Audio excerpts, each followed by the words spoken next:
social parce qu'il y a un projet de loi qui va sortir. Nous sommes là, des pharmaciens, nous voulons défendre la santé de demain pour nos patients, à savoir la répartition des officines sur le territoire français pour éviter les déserts médicaux comme il commence à en avoir partout en France.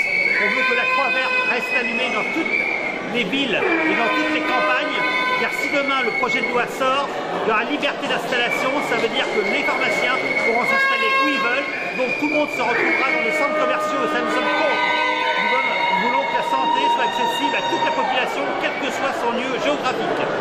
Deuxièmement, nous sommes là pour dire non à l'ouverture du capital pour les officines. Nous ne voulons pas que ce soit les fonds de pension étrangers qui s'emparent de nos officines.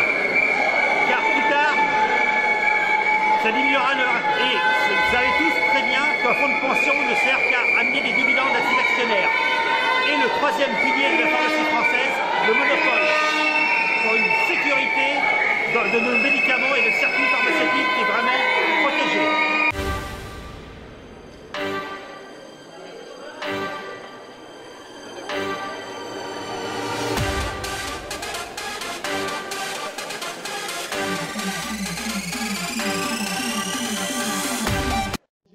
Pour la croissance et le pouvoir d'achat, qui s'appuie sur les conclusions du dernier rapport de l'Inspection générale des finances sur les professions réglementées, ainsi que la loi santé, constitue une véritable menace pour l'ensemble de ces exigences que les professionnels de santé mettent au service de la personne malade, dans un environnement économique qui les oblige à contribuer au redressement des comptes sociaux aujourd'hui très largement déficitaires.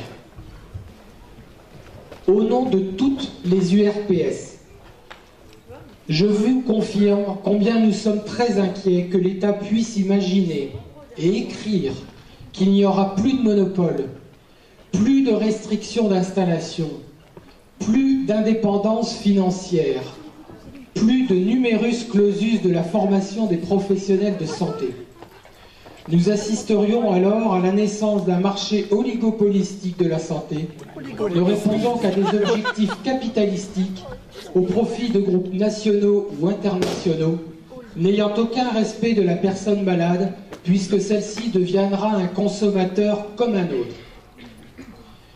Nous, professionnels de santé ici tous réunis, nous refusons qu'un tel modèle puisse être soumis au vote des parlementaires, voire même puisse faire l'objet d'application par ordonnance au nom de la loi d'un marché.